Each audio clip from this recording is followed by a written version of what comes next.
आजगाव श्रीदेव वेतोबा मंदिरात सध्या हरिनाम सप्ताह सुरू असून आजगाव गावात भाविक भक्तांच्या गर्दीने जणू भक्तींचा मळाच फुलल्याचे जाणवते। आजगाव येथील श्रीदेव वेतोबा मंदिरात गेले 5 दिवस हरिनाम सप्ताह सुरू असून शुक्रवार दिनांक 1 ऑगस्ट रोजी काल्यानी या हरिनाम सप्ताहाची सांगता होणार आहे। गेले 5 दिवस सुरू असलेल्या वार्षिक हरिनाम सप्ताहात मंदिरात आकर्षक फुलांनी सजवलं असून मंदिरात आकर्षक असा हलता देखावा देखील साकारण्यात आला आहे। घोड्यावर स्वार असलेल्या वेतोबाचं आज देखणं रूप देवाचं दर्शन घेण्यासाठी भाविक भक्तांची सध्या गर्दी होत आहे। मंदिरात रोज भजन सुरू असून येथे 6व्या दिवसापासून दिंडी म्हणजे चित्ररथ काढले जाणार आहे। 8व्या दिवशी या हरिनाम सप्ताहाची सांगता करून भाविक भक्तांना प्रसादाचं वाटप केलं जातं। यावेळी भाविक भक्त मोठ्या श्रद्धेने श्रीदेव वेतोबा चरणी लीन होऊन श्रीदेव वेतोबाचं देखणं रूप डोळ्यात साठवून देवापुढे नतमस्तक होतात।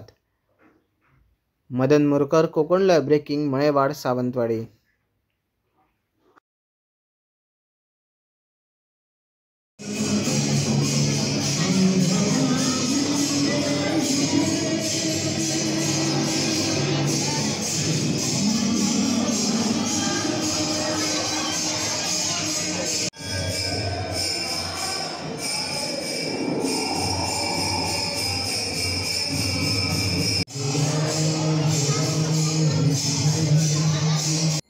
श्रावण प्रतिपदेपासून इथे आम्ही सगळे काय सप्ताह चालू असतो।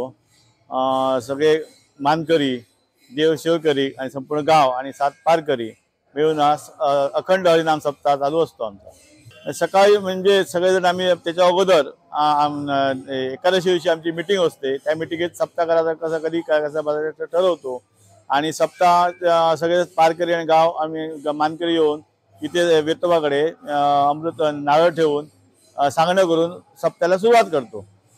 नारळ ठेवल्यापासून संपूर्ण 24 तास सगळे पारकरी येऊन आपापले म्हणजे 3-3 तास इकडे अखंड हरिनाम सप्ताह म्हणजे भजन चालू करतात आणि त्याप्रमाणे प्रत्येकजण आपापल्या पायीप्रमाणे येतात आणि आपल्या ड्युटी बजून जातात।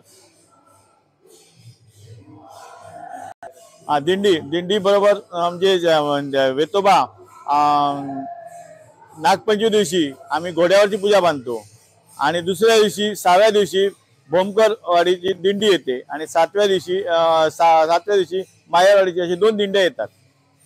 चित्ररथ असतो तो कार्यक्रमाच्या शेवटच्या दिवशी म्हणजे 8व्या दिवशी सगळे पारकरी 7ही पारकरी व गाव एकत्र येऊन संपूर्ण हरिनाम सप्ताहाची सांगता करतात। त्यावेळी काल्याचा खेळ असतो, ते काल्याचा खेळ करतात आणि नंतर संपूर्ण आरत काढून आरत वगैरे काढून आरत झाल्यानंतर सप्ताही सांगता करतात आणि सांगता झाल्यानंतर गाणं घालून लोकांना भाविकांना प्रसाद वाटला जातो आणि त्याप्रमाणे सांगता असते।